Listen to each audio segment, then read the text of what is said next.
Welcome to Historical Legacies.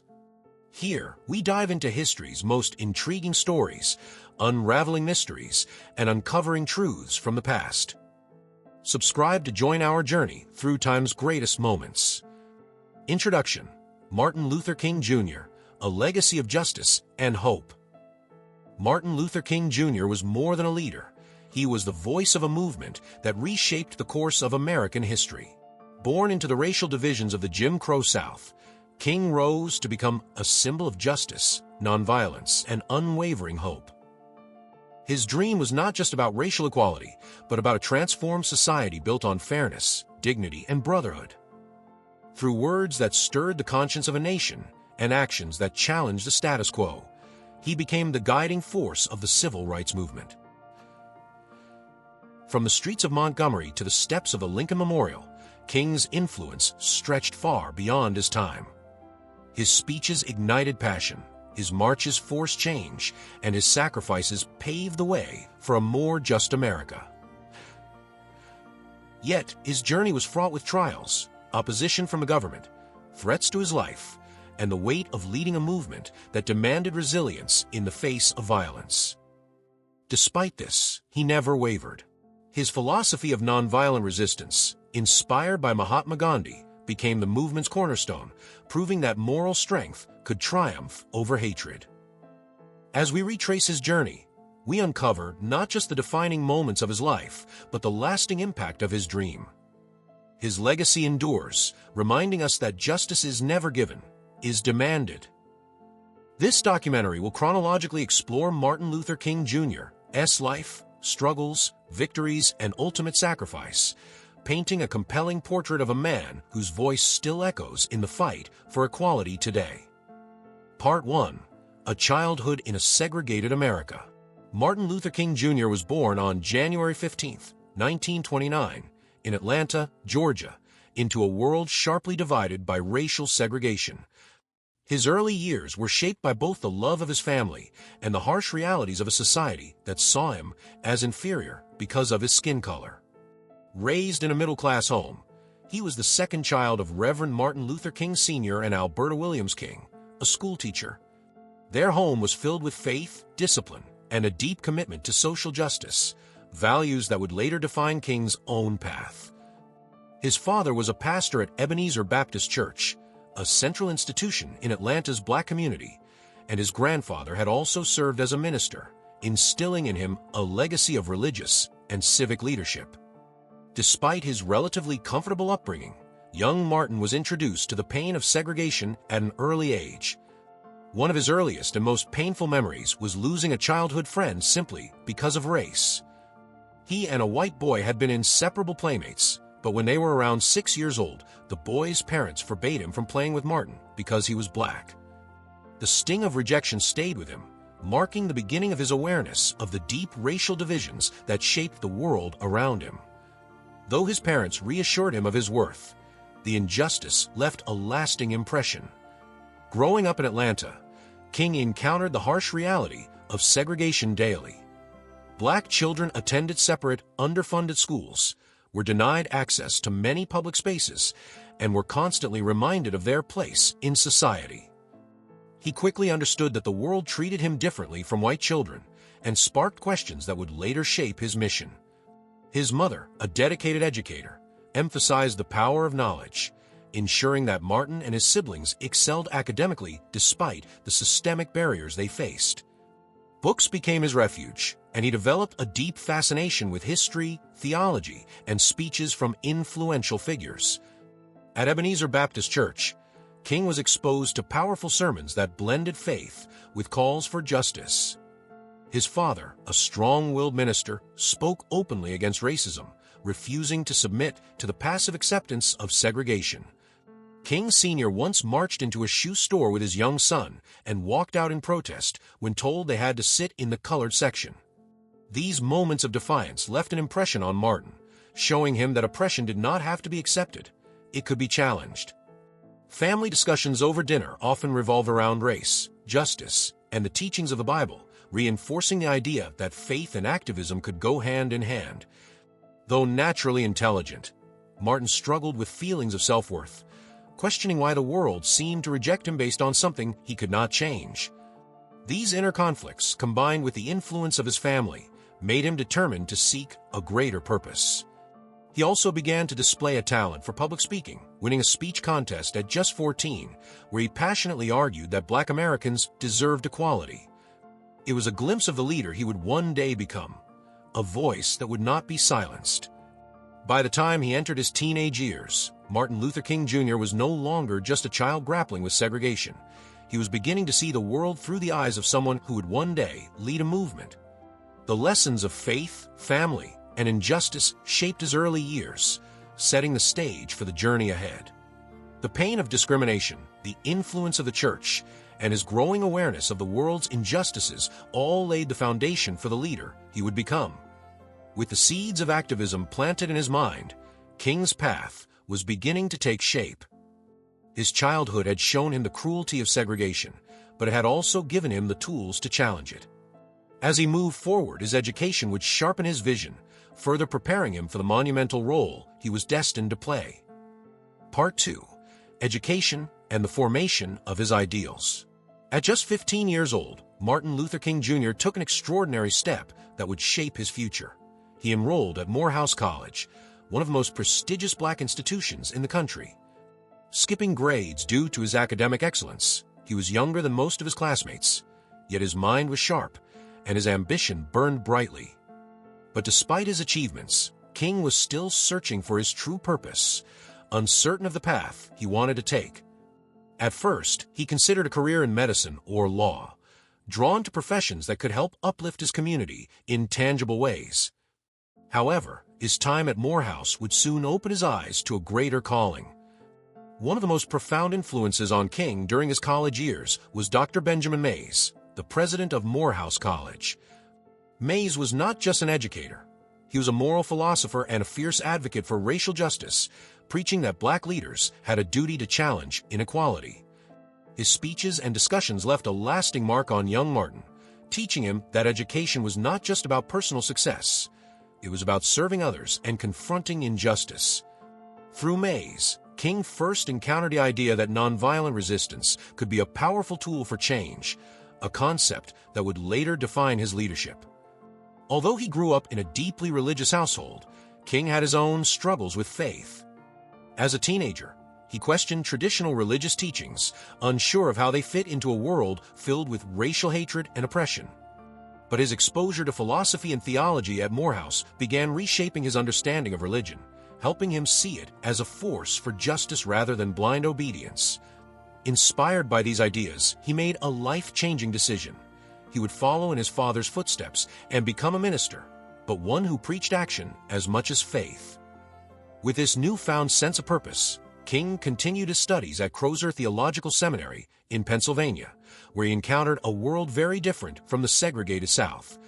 For the first time, he was studying alongside white classmates, some of whom are openly racist, yet others who challenged his perceptions of race and privilege. Here, he deepened his understanding of philosophy and ethics, reading works that would become central to his thinking.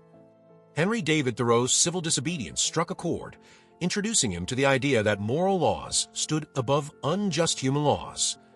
Even more influential was the discovery of Mahatma Gandhi's principles of nonviolent resistance, which showed him that oppressive systems could be dismantled without bloodshed.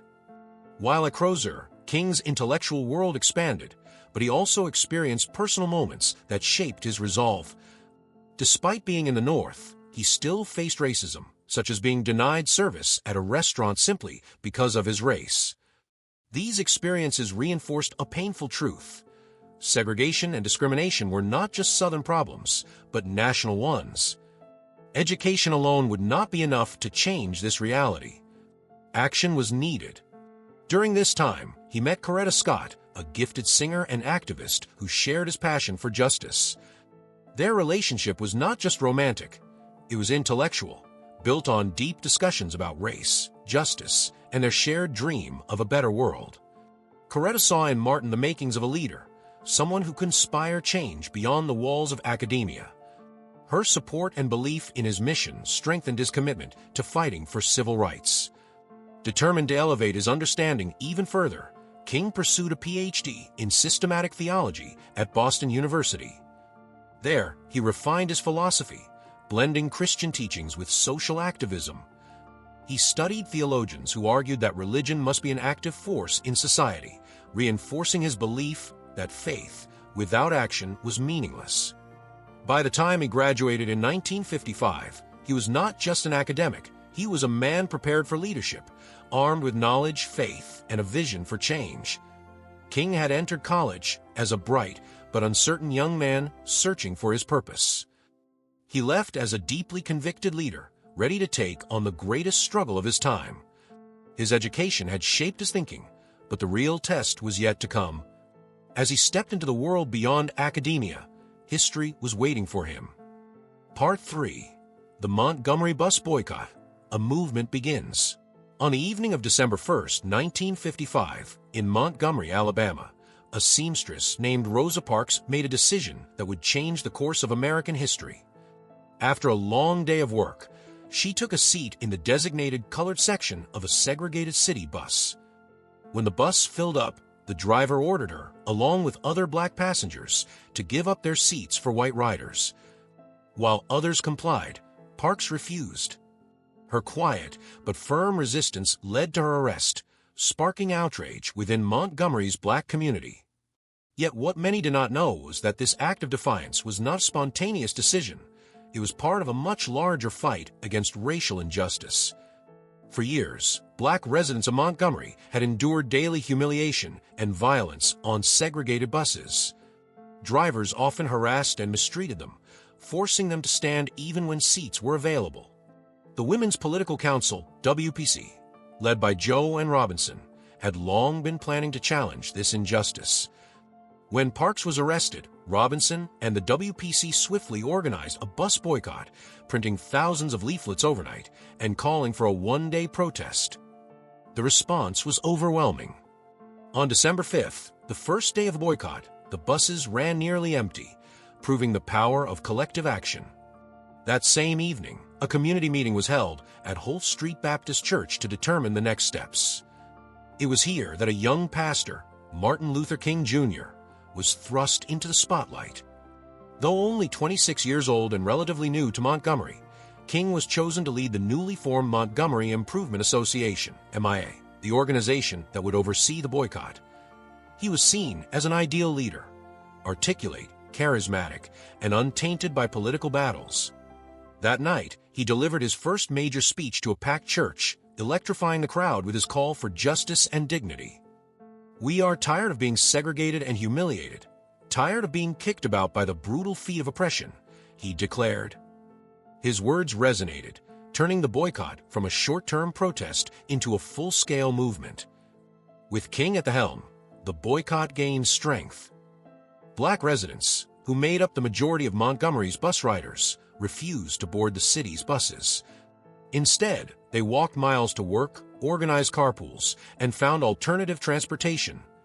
The economic impact was immediate. Bus revenues plummeted, and companies began feeling the pressure. But as the movement grew, so did the backlash. King and other leaders received daily threats, and tensions in the city escalated. On January 30th, 1956, violence struck when King's home was bombed while his wife, Coretta, and their infant daughter were inside. Miraculously, they were unharmed, but the attack sent shockwaves through the community. That night, an enraged crowd gathered outside King's home, ready to retaliate. Yet, in a defining moment of his leadership, King urged them to choose love over violence. "We must meet hate with love," he pleaded, reinforcing his unwavering commitment to nonviolence. The boycott, however, was not just a local struggle. It was now a national issue. The FBI, growing wary of King's influence, began surveillance on him, marking the start of his long battle with government interference. Meanwhile, segregationists launched legal battles to crush the movement, arresting boycott leaders on charges of conspiracy. But instead of breaking the movement, these actions only fueled its resolve. After more than a year of sacrifice and struggle, victory finally came. On November 13th, 1956, the U.S. Supreme Court ruled that Montgomery's bus segregation laws were unconstitutional. The ruling was a direct result of a lawsuit filed by black residents challenging segregation.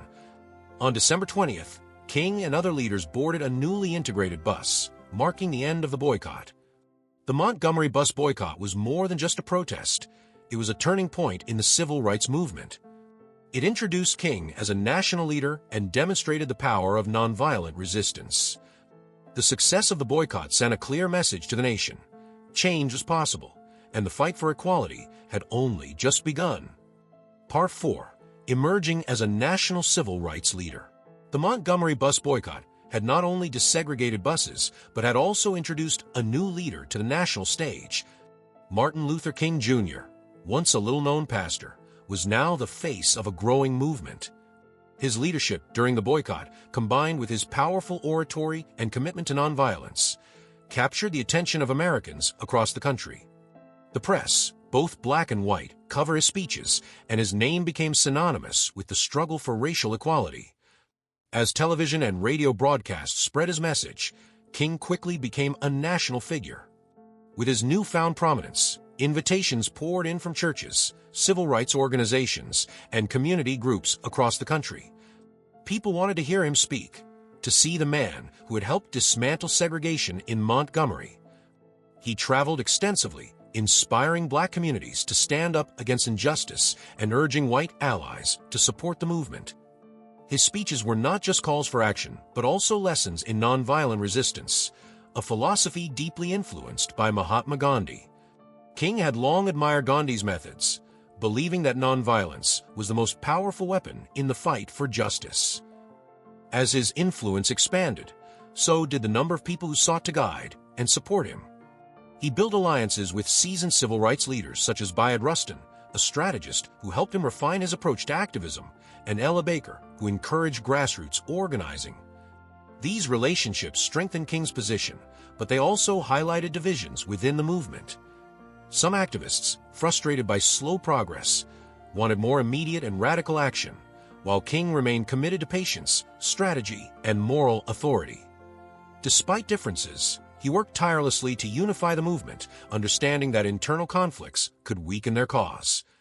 However, as King's stature grew, so did the opposition against him.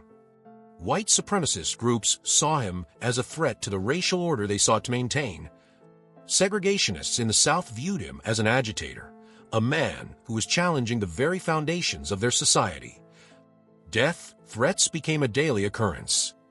His home had already been bombed once during the Montgomery bus boycott, but the danger only increased as his influence spread. Law enforcement officers across the South saw him as an instigator, leading to multiple arrests on dubious charges. Every speech, every march, every public appearance carried the risk of violence, yet King remained undeterred. At the same time, the federal government had begun to take notice of his growing impact. The FBI, under J. Edgar Hoover, labeled King a dangerous radical and placed him under intense surveillance. His phones were tapped, his movements tracked, and efforts were made to discredit him. Despite these efforts, King pressed forward, refusing to be intimidated. In 1958, he published his first book, Stride Toward Freedom, a detailed account of the Montgomery bus boycott. The book further cemented his status as a national leader and provided a blueprint for future civil rights struggles. With its publication came greater media exposure, including his first national television interviews.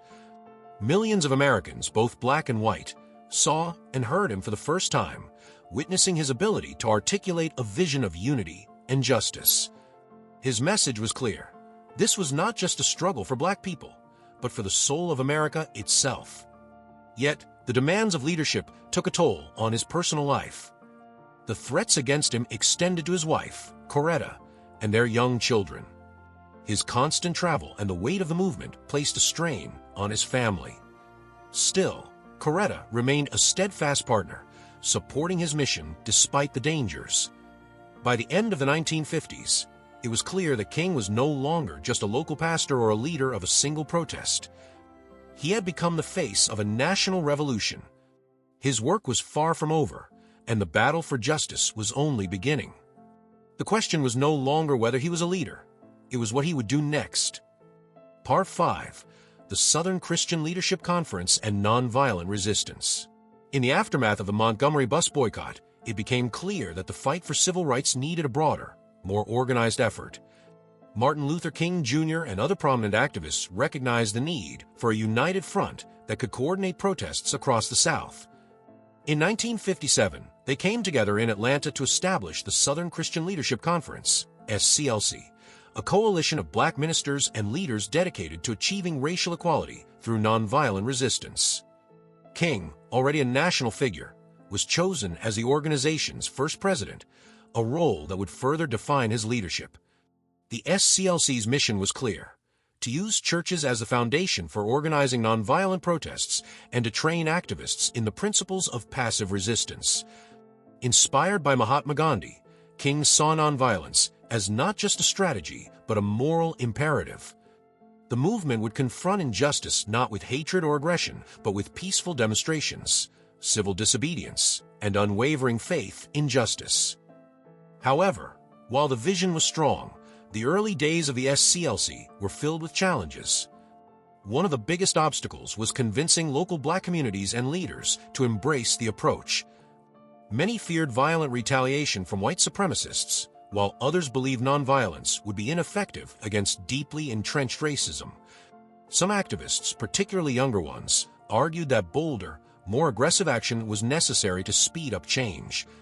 Meanwhile, the SCLC faced financial difficulties, struggling to secure enough funding to sustain its efforts. Despite these challenges, King remained committed, traveling across the country to raise awareness and build support. As the SCLC grew, so did its influence. The organization trained activists in sit-ins, boycotts, and peaceful marches, preparing them for confrontations with segregationists and law enforcement. The first major campaigns focused on voter registration efforts, encouraging black citizens to exercise their right to vote despite intimidation tactics. The SCLC also launched local desegregation protests, challenging racist policies in public spaces. King's prominence also meant increased attention from the federal government. The FBI, under J. Edgar Hoover, viewed the SCLC as a subversive group and intensified surveillance on King. Agents tapped his phones, tracked his movements, and sought to find ways to discredit him. Despite these pressures, King continued to lead, determined to keep the movement nonviolent and focused. Beyond the South, the SCLC aimed to expand the civil rights movement nationally, drawing attention to racial injustices in northern cities. King engaged with presidents and political leaders, advocating for federal intervention in civil rights issues. He met with President Dwight D. Eisenhower and later with John F. Kennedy, urging them to take stronger action against segregation. However, political leaders often move cautiously, reluctant to alienate Southern voters. The role of women in the SCLC was crucial, though often overlooked. Ella Baker, a key organizer, helped lay the foundation for grassroots activism, encouraging local communities to take charge of their own protests. Coretta Scott King also played a vital role, balancing her responsibilities as a wife and mother while actively supporting King's efforts through speeches, advocacy, and fundraising. Women were instrumental in organizing marches, training activists, and sustaining the movement behind the scenes. Churches became the movement's primary organizing hubs, serving as meeting places, strategy centers, and sources of moral strength. Ministers provided guidance, congregations contributed resources, and church networks spread the message of nonviolent resistance.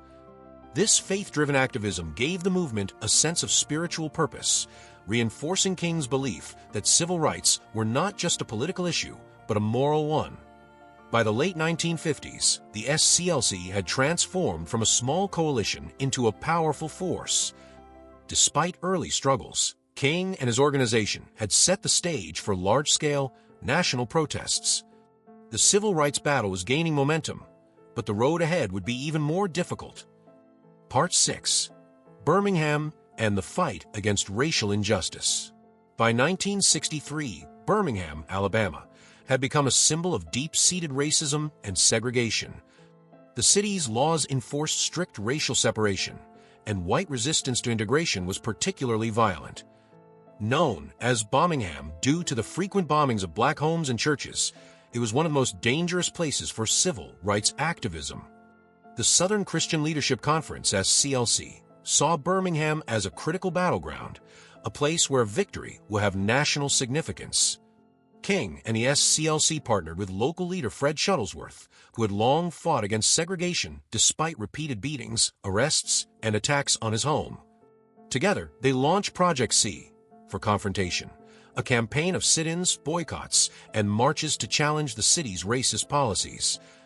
The strategy was clear: apply economic pressure on white-owned businesses by encouraging black citizens to stop spending money in segregated establishments. If businesses suffered financially, they might push city officials to negotiate. However, Birmingham's notorious police commissioner, Bull Connor, was determined to crush the movement. Known for his brutal tactics, Connor ordered mass arrests, attacked protesters with fire hoses and police dogs, and filled the city's jails with demonstrators. King, along with hundreds of activists, was arrested, marking a pivotal moment in the campaign. While in solitary confinement, King penned his historic letter from Birmingham jail, responding to critics who called for patience and gradual change. In it, he argued that justice too long delayed is justice denied, and that nonviolent resistance was not only necessary but a moral obligation. Despite the crackdown, the protests continued, but participation began to dwindle as fear spread. The movement needed a bold escalation. SCLC organizers decided to mobilize children and teenagers, believing that young people would be more willing to face arrest and that their involvement would capture national attention. The Children's Crusade began, with thousands of students leaving school to march in the streets. The response was swift and brutal. Connor's officers unleashed fire hoses powerful enough to strip bark from trees, set police dogs on children, and arrested over 1,000 young demonstrators. The shocking images of defenseless children being attacked aired on television screens across the country, sparking public outrage. The violence in Birmingham became a turning point, forcing Americans to confront the ugly reality of segregation. Behind the scenes, negotiations between civil rights leaders and city officials were taking place. Business owners, suffering from the economic impact of boycotts, began pressuring city leaders to make concessions. Eventually, an agreement was reached. Birmingham would begin desegregating public facilities. It was a hard-won victory, but it came at a cost. In retaliation, white supremacists bombed black churches and homes, targeting the very heart of the movement. The 16th Street Baptist Church, a key meeting place for activists, was bombed in September 1963, killing 4 young black girls. The attack sent shockwaves through the nation, reinforcing the urgency of civil rights reform. Despite the violence, Birmingham proved that nonviolent resistance could force change. The victory there pressured President John F. Kennedy to take a stronger stance on civil rights, leading to the drafting of what would become the Civil Rights Act of 1964. The movement had won a major battle, but the fight for justice was far from over. Part 7. The March on Washington and I Have a Dream. By the summer of 1963, the civil rights movement had gained momentum, but the struggle for justice still faced fierce opposition. Activists knew they needed to make a powerful statement, one that would force the nation and its leaders to act. This led to the planning of the March on Washington for Jobs and Freedom, a massive demonstration aimed at securing civil and economic rights for Black Americans. On August 28, 1963, more than 250,000 people gathered in Washington, D.C., making it one of the largest peaceful demonstrations in American history. People came from across the country, traveling by bus, train, and car, determined to make their voices heard. The march was organized by a coalition of civil rights and labor leaders, including A. Philip Randolph, Bayard Rustin, and the Southern Christian Leadership Conference, SCLC. It was a powerful show of unity, bringing together Black and white Americans, religious leaders, labor unions, and students, all demanding equal rights and an end to racial discrimination. King was not originally intended to be the main speaker, but as the event gained national attention, his leadership made him the natural choice. However, behind the scenes, he was deeply nervous. He understood that this was a defining moment, not just for the movement, but for his own legacy. He spent the night before refining his speech, struggling to find the perfect words to capture the urgency of the moment. The march featured inspiring performances, including the legendary Marian Anderson, who had been barred from performing at Constitution Hall years earlier due to her race. Now, her voice echoed through the National Mall, symbolizing the progress the movement was fighting for. The event also included speeches from labor leaders, religious figures, and civil rights activists, though women's voices were notably absent from the main speaking roles. Despite the crucial role women played in the movement, they were largely sidelined, a decision that sparked controversy even among civil rights organizers. As King stepped up to the podium at the Lincoln Memorial, the crowd fell silent. His prepared speech was strong, but it wasn't until Mahalia Jackson, the gospel singer and King's close friend, urged him to tell them about the dream that he departed from his script. In that moment, he spoke from the heart, delivering the words that would define the civil rights movement. "I have a dream," he declared, painting a vision of a future where children of all races could live side by side in peace. He spoke of justice rolling down like waters and a nation where people would be judged not by the color of their skin, but by the content of their character. His words were electrifying, carrying an emotional force that swept through the crowd and across the nation. The speech was an instant turning point. The media reaction was overwhelming, with newspapers around the world praising King's vision and moral clarity. Foreign leaders, including Nelson Mandela, who was imprisoned in South Africa at the time, were inspired by King's words and saw them as a beacon of hope for oppressed people globally. However, not everyone saw King's rising influence as a triumph. The FBI, under J. Edgar Hoover, intensified its surveillance, seeing him as a threat to national stability. Hoover labeled King as the most dangerous Negro in America and began efforts to discredit him through wiretaps and secret investigations. Despite this, the March on Washington was an undeniable success, putting pressure on lawmakers to act. Just months later, President John F. Kennedy pushed forward the Civil Rights Act, which would become law in 1964. The power of King's dream had been unleashed, but the battle for equality was far from over. Part 8. Civil Rights at a Turning Point. The Civil Rights Act of 1964. The March on Washington had sent a powerful message, but real change still depended on action from the government. For years, civil rights activists had fought against segregation, employment discrimination, and voter suppression, yet the laws protecting these injustices remained untouched. In June 1963, President John F. Kennedy introduced a sweeping civil rights bill, one that aimed to end segregation in public places and outlaw racial discrimination in employment. However, the bill faced fierce opposition in Congress, particularly from Southern politicians determined to maintain the racial status quo. Before Kennedy could push the bill forward, tragedy struck.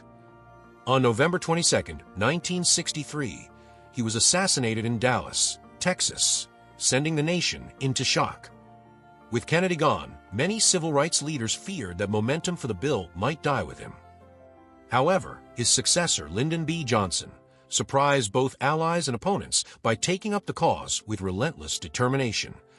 Johnson, a master of political maneuvering, understood that the best way to honor Kennedy's legacy was to ensure the bill's passage. Despite Johnson's support, the battle in Congress was brutal. Southern senators, including Strom Thurmond and Richard Russell, launched a record-breaking filibuster, speaking for weeks in an attempt to block the bill. Behind the scenes, Johnson worked tirelessly, using persuasion, political pressure, and personal favors to secure enough votes. He reminded legislators that the world was watching, and that failing to pass the bill would stain America's reputation as a free and just society. Meanwhile, grassroots activists supplied pressure at the local level, holding protests, organizing boycotts, and demanding that their elected officials take stand. Martin Luther King Jr. played a critical role in this effort. He met with lawmakers, gave speeches, and rallied public opinion in favor of the bill. He understood that this was a defining moment, one that could shape the future of the movement. Yet he also knew that passing the act would not be enough. True change required enforcement and continued activism. After months of intense debate, the Civil Rights Act of 1964 was finally signed into law on July 2, 1964. It was the most significant piece of civil rights legislation since Reconstruction. The act banned segregation in hotels, restaurants, theaters, and other public spaces.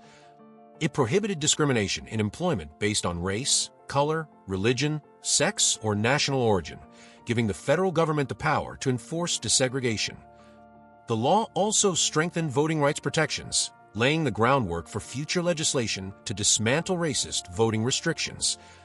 King, standing beside President Johnson at the signing ceremony, recognized the significance of the moment. But in private, he remained realistic. He knew that, despite this legal victory, racism was deeply embedded in American society.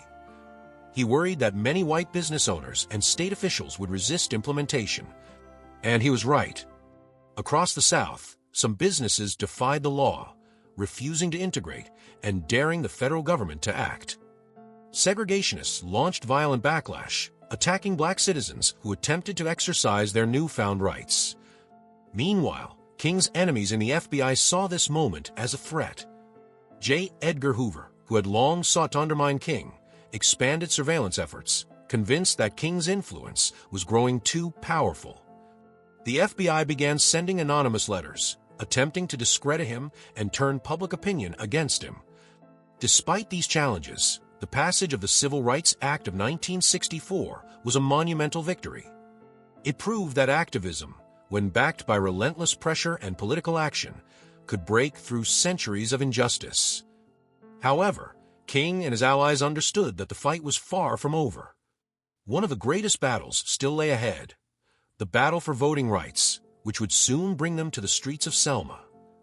Part 9. The Selma to Montgomery March and the Voting Rights Struggle.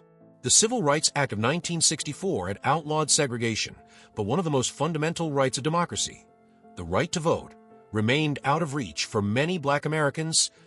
In the Deep South, literacy tests, poll taxes, and intimidation tactics were still used to prevent black citizens from registering to vote. In Selma, Alabama, the struggle for voting rights had been building for years. Local activists, particularly those from the Student Nonviolent Coordinating Committee, SNCC, had been organizing there long before Martin Luther King Jr. arrived. However, they faced violent resistance from local authorities, led by the notorious Sheriff Jim Clark, who used arrests, beatings, and threats to suppress voter registration efforts. Recognizing that Selma had become a symbol of deep-rooted injustice, King and the Southern Christian Leadership Conference, SCLC, joined forces with SNCC to bring national attention to the crisis. Their goal was clear: a mass demonstration that would pressure the federal government into passing a voting rights law. On March 7, 1965, the movement launched its first major march from Selma to Montgomery, the state capital. Led by John Lewis and Hosea Williams, more than 600 peaceful marchers set out, carrying banners and singing freedom songs. However, as they reached the Edmund Pettus Bridge, they were met with a wall of state troopers and local deputies, armed with clubs and tear gas. Without warning, the officers charged into the crowd, brutally beating men, women, and children. The violent scene, broadcast on national television, became known as Bloody Sunday, shocking the country and igniting widespread outrage. King, who had not been present at the first march, immediately called for a second march on March 9th, now known as Turnaround Tuesday. This time, a massive crowd of supporters, including religious leaders from across the country, gathered in Selma. As they approached the bridge, King, fearing another attack, knelt in prayer and made the strategic decision to turn back, avoiding more bloodshed. Some activists were frustrated by this, but King understood that building public support was more important than engaging in a violent confrontation. The pressure continued to mount. President Lyndon B. Johnson, initially reluctant to push forward with a new law, found himself forced to act as public outrage grew. In a historic speech before Congress on March 15, 1965, Johnson declared, "We shall overcome," aligning himself with the movement and calling for strong voting rights legislation. With federal protection in place, King led a third and final march on March 21, 1965, this time with thousands of supporters, including white allies and celebrities. The marchers walked 54 miles over 5 days, finally reaching Montgomery on March 25th, where King delivered a rousing speech declaring that the arc of the moral universe is long, but it bends toward justice. The Selma marches had succeeded in galvanizing the nation, forcing the federal government to act. On August 6, 1965, President Johnson signed the Voting Rights Act into law, outlawing literacy tests and other discriminatory practices that had kept black citizens from voting for generations. The law also gave the federal government the authority to oversee elections in states with histories of voter suppression, ensuring fair registration and election processes. The victory was monumental, but the struggle did not end. In many southern states, white supremacists launched violent retaliation efforts, attacking those who attempted to register voters. Meanwhile, King faced increased surveillance and hostility from the FBI, which continued its attempts to discredit him and undermine his influence. Despite the dangers, the Selma marches had proven the power of collective action, inspiring civil rights movements not just in the United States, but around the world. Activists in South Africa, Northern Ireland, and Latin America looked to Selma as a blueprint for their own struggles against oppression. Yet, King himself felt the weight of the movement pressing on him. He had won a great victory, but he knew that systemic racism, poverty, and economic injustice still plagued America. Determined to keep fighting, he now set his sights on a new challenge, addressing the deep economic inequalities that affected black and poor communities across the country. Part 10. Facing Resistance, FBI Surveillance, and Government Opposition. As Martin Luther King Jr. became the most recognized voice of the civil rights movement, he did not just face opposition from segregationists and violent mobs. He became the target of one of the most powerful institutions in America, the Federal Bureau of Investigation, FBI. The FBI, under the leadership of J. Edgar Hoover, saw King as a dangerous radical, a man whose influence could disrupt the social and political order of the United States. Despite King's unwavering commitment to nonviolence, Hoover was convinced that he had communist ties and posed a national security threat. The FBI's campaign against King intensified in the early 1960s as the agency launched COINTELPRO, Counterintelligence Program, a covert operation designed to sabotage civil rights organizations, disrupt their leadership, and discredit their figures. King became one of the primary targets of this initiative, subjected to round-the-clock wiretaps, informants, and surveillance. His phone calls were recorded, his hotel rooms bugged, and his associates closely monitored. The goal was clear: to find or fabricate anything that could be used to destroy his reputation. Perhaps the most sinister act of this campaign came in 1964, when the FBI sent King an anonymous package containing a letter and a tape recording. The letter, which has since become infamous, urged King to commit suicide, warning that his alleged personal affairs would be exposed if he did not. The message was filled with racial slurs, personal attacks, and an ultimatum: there is only one way out for you. You better take it before your filthy, abnormal, fraudulent self is bared to the nation. King, recognizing the clear attempt to break him, refused to be intimidated. He publicly denounced the FBI's harassment and continued his work with even greater resolve.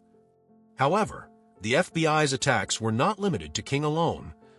Other civil rights leaders, including Malcolm X, the Black Panther Party, and the NAACP, were also heavily targeted. The agency sought to sow division within the movement, using informants to create distrust and conflict between leaders. They spread false rumors about King's relationships with fellow activists, hoping to weaken the unity of the movement. Despite knowing he was under constant surveillance, King refused to change his course. But the stress took a toll on him. His inner circle became increasingly cautious, knowing that any conversation, any letter, or any strategy meeting might be overheard by federal agents. Even in his private life, King could not escape the weight of the FBI's campaign against him. His wife, Coretta Scott King, later recalled how the constant pressure affected their family, describing how they lived with the knowledge that their home, their phone lines, and even their closest friends might be compromised. As King's activism expanded beyond civil rights and into economic justice and opposition to the Vietnam War, the government's hostility toward him intensified.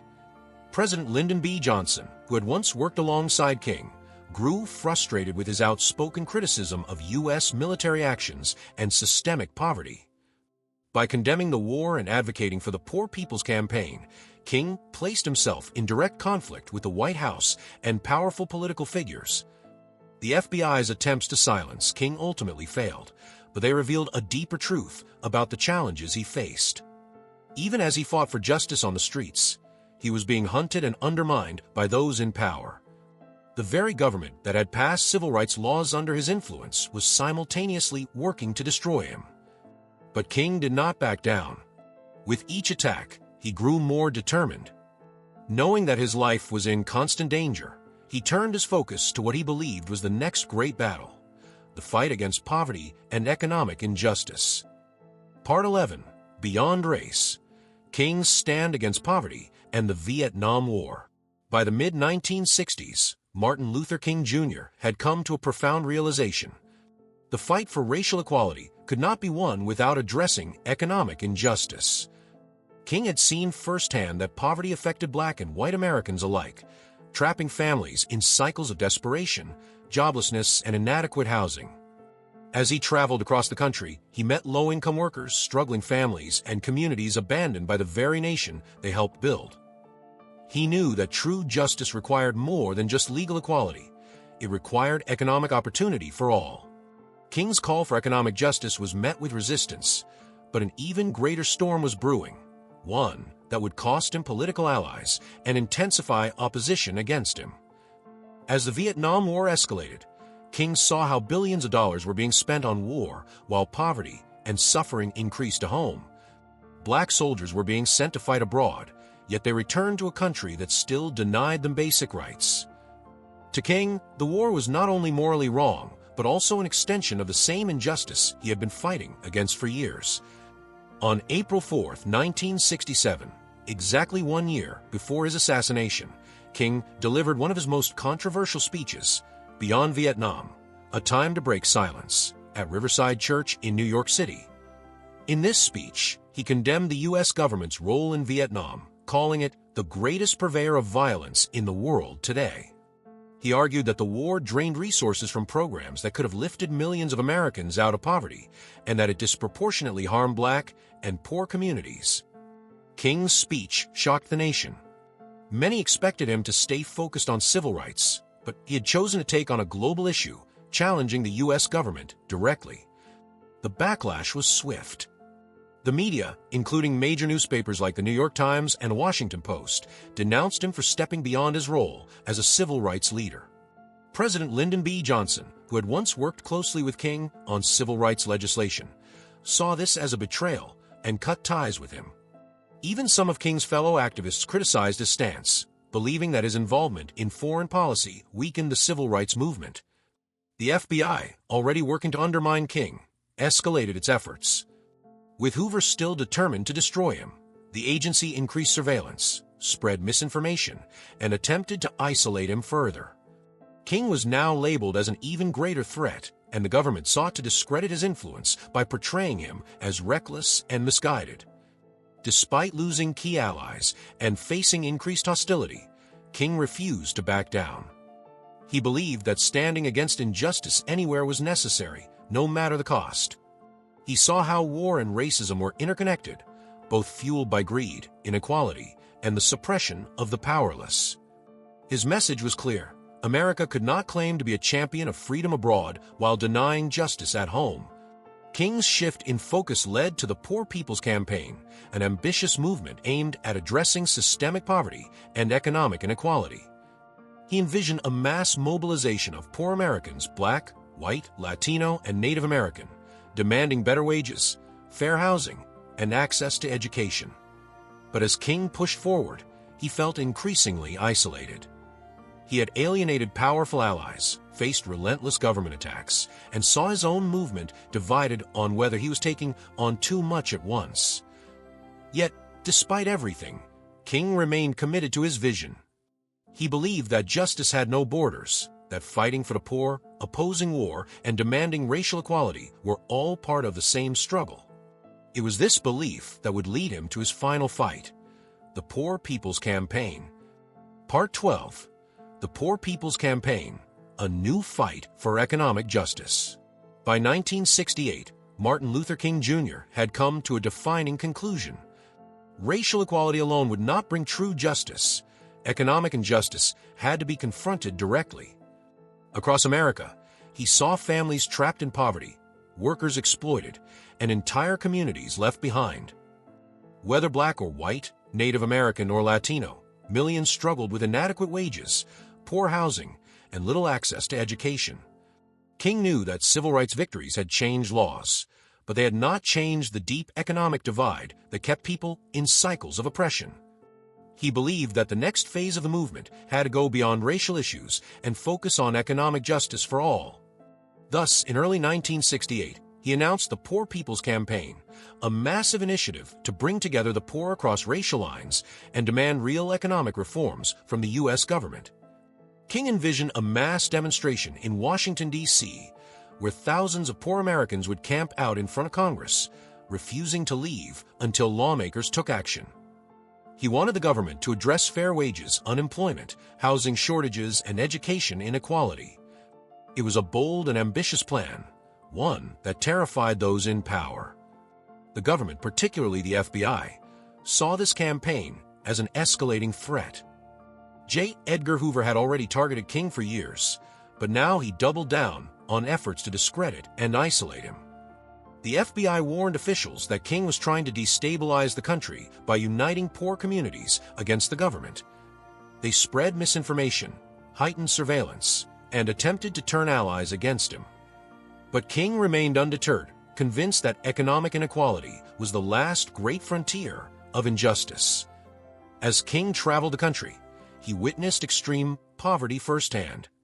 In the Appalachian Mountains, he met white families struggling in broken-down homes with no running water. In the Deep South, he saw black communities suffering from joblessness and failing schools. On Native American reservations, he found families starving, cut off from economic opportunity. Each visit reinforced his belief that the Poor People's Campaign was not just necessary, it was urgent. But not everyone in the civil rights movement agreed with him. Some activists felt that economic justice was too broad a battle, fearing it would weaken the movement's focus on racial discrimination. Others worried that King was taking on too much, too fast. Even within his own organization, funding was stretched thin and morale was faltering. King also faced his own exhaustion. Years of constant battles, government attacks, and betrayals had taken a toll. He confided to those closest to him that he felt more isolated than ever as the opposition against him intensified. Still, he refused to back down. He believed that this campaign could be the one to bring real change, not just for Black Americans, but for all people suffering under an unjust system. As the campaign took shape, King and his team planned a march and encampment in Washington, D.C., scheduled for the spring of 1968. He worked tirelessly, rallying workers, farmers, and struggling families to join the cause. But behind the scenes, the threats against him were growing. King could sense the danger closing in, but he remained focused on the movement. The Poor People's Campaign would soon take him to Memphis, Tennessee, where he would lend his support to a group of striking sanitation workers. He saw their struggle as part of the same fight, a battle for dignity, fair wages, and respect. He believed this was a fight worth dying for. Part 13. The Final Days in Memphis. Fighting for Workers' Rights. In March 1968, Martin Luther King Jr. arrived in Memphis, Tennessee, stepping into one of the most volatile labor rights battles of his time. The city's black sanitation workers had been on strike for weeks, protesting unsafe working conditions, low wages, and racial discrimination. The strike had begun after two black workers, Echal Cole and Robert Walker, were crushed to death in a malfunctioning garbage truck, their bodies trapped in a machine that their white counterparts were never forced to use. For these men, the words on their protest signs, "I am a man," were more than just a slogan. They were a demand for basic human dignity. King saw a direct connection between the sanitation worker struggle and his Poor People's Campaign. Economic justice was not just about poverty. It was about dignity, fair wages, and the right to be treated with respect. The workers earned as little as $1.60 an hour, were denied access to indoor shelter during storms, and were treated as expendable by city officials. Their fight was a microcosm of the broader economic inequality plaguing America. Determined to show his support, King led a march in Memphis on March 28, 1968, but it took an unexpected and devastating turn. A group of young protesters broke away from the peaceful march, smashing windows and looting nearby businesses. The police responded with brute force, attacking marchers with clubs, tear gas, and bullets. One young man, 16-year-old Larry Payne, was shot and killed by police. King was devastated. He had spent years preaching nonviolence, and now a protest under his leadership had erupted in chaos. He took responsibility for what had happened, vowing to return to Memphis to lead a peaceful march and restore the movement's principles. But as he made this decision, the threats against him intensified. Within his inner circle, tension grew. Some advisors urged him to leave Memphis, fearing for his life. Others believed that his presence was essential to standing in solidarity with the workers. King, exhausted and emotionally drained, knew that his every move was being watched. The FBI, under J. Edgar Hoover, had ramped up surveillance, anticipating that Memphis would be a flashpoint for major unrest. On April 3, 1968, the night before his assassination, King gave one of the most powerful and chilling speeches of his life, "I've been to the mountaintop." Standing before a packed church, he addressed the threats against him head-on. His words carried an eerie sense of foreshadowing, as if he knew what was coming. "Like anybody, I would like to live a long life, but I'm not concerned about that now. I've seen the promised land. I may not get there with you, but I want you to know tonight that we, as a people, will get to the promised land." As his voice rose with conviction, the audience erupted in thunderous applause, unaware that these words would be his last major public address. The next day, April 4, 1968, King was still planning his return to the front lines. He had ignored the warnings, the fear, the mounting pressure to leave. He believed his work was unfinished, and he refused to abandon the sanitation workers. But as he stepped onto the balcony of a Lorraine motel, fate would take its final, irreversible turn. Part 14, Assassination and a Nation in Mourning.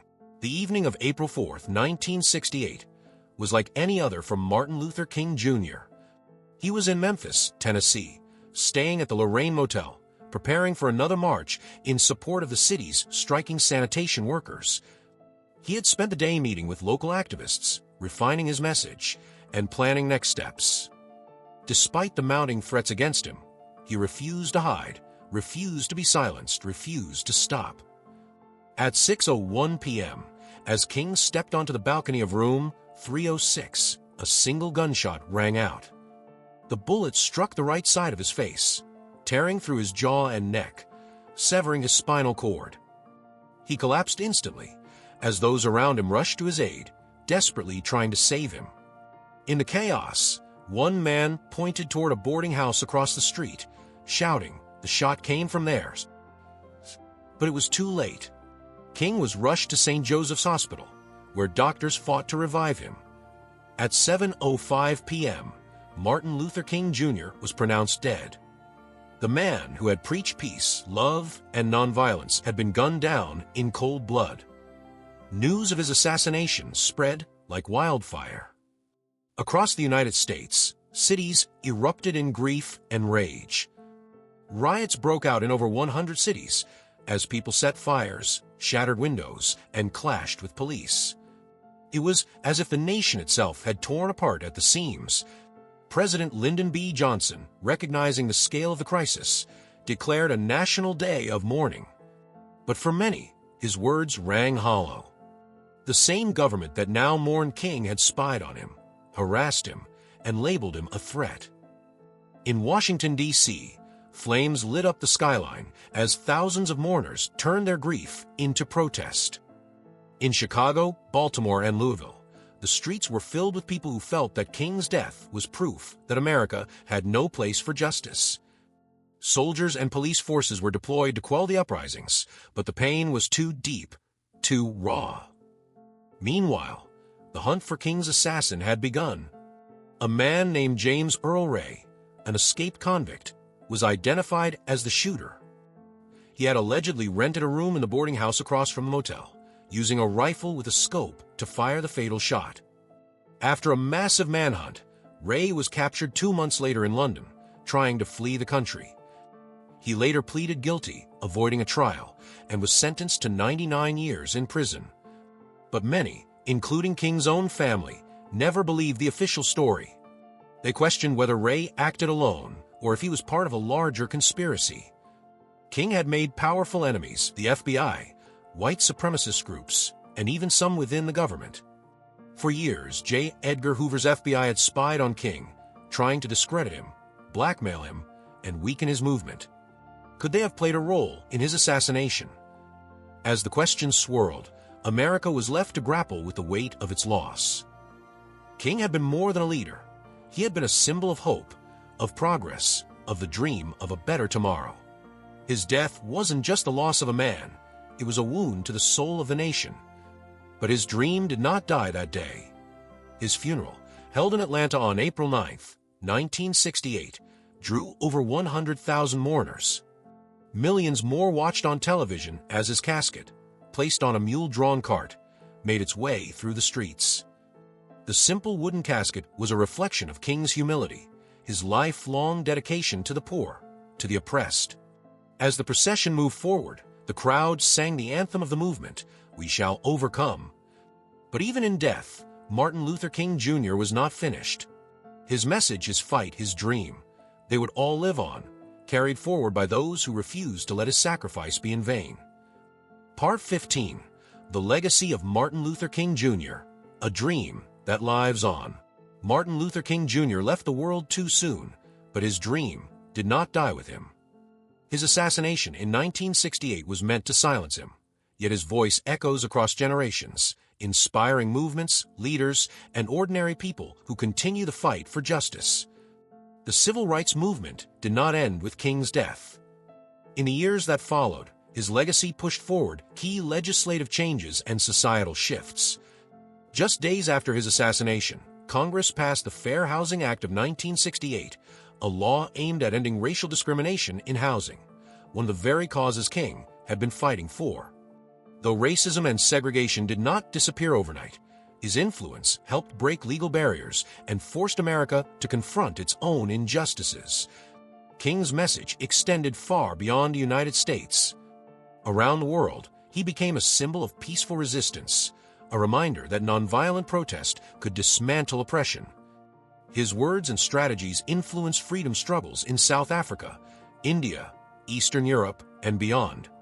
Leaders such as Nelson Mandela and Desmond Tutu cited King as a guiding force in their own fights against racial injustice. His dream was no longer just America's dream. It had become a global call for human rights. But despite the victories, the world King envisioned has yet to fully materialize. Inequality, racism, and oppression remain deeply rooted, both in the U.S. and across the world. His dream of true justice, where people are judged by the content of their character, not the color of their skin, remains unfinished. That is why his legacy continues to be honored, studied, and carried forward. In 1983, after years of advocacy, President Ronald Reagan signed a bill establishing Martin Luther King Jr. Day as a national holiday. It was first officially observed in 1986 and has since become a day of reflection, service, and activism, reminding people that the fight for justice is ongoing. His memorial in Washington, D.C., stands as a testament to his unshakable courage. The towering granite sculpture, with the words from his famous "I Have a Dream" speech inscribed nearby, ensures that future generations will see and remember what he stood for. Schools, streets, and parks across the country now bear his name, a constant reminder that his voice, his vision, and his hope for a better world still matter. Yet King's greatest memorial is not made of stone. It lives in the movements that continue his fight. From the Black Lives Matter movement to modern-day efforts for voting rights, economic justice, and racial equality, his principles guide those who refuse to accept injustice as the status quo. Each new generation must ask itself, Are we living up to his dream? Are we pushing forward his vision? Martin Luther King Jr. was not just a leader, he was a force of change. His life, his words, and his sacrifices shook the foundations of an unjust system.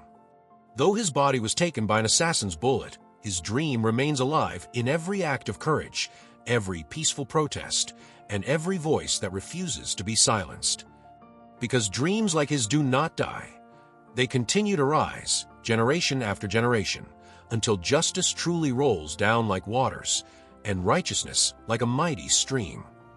Thanks for tuning in to Historical Legacies. If you enjoyed this dive into history, please like, subscribe, and share. Join us next time for more fascinating stories from the past.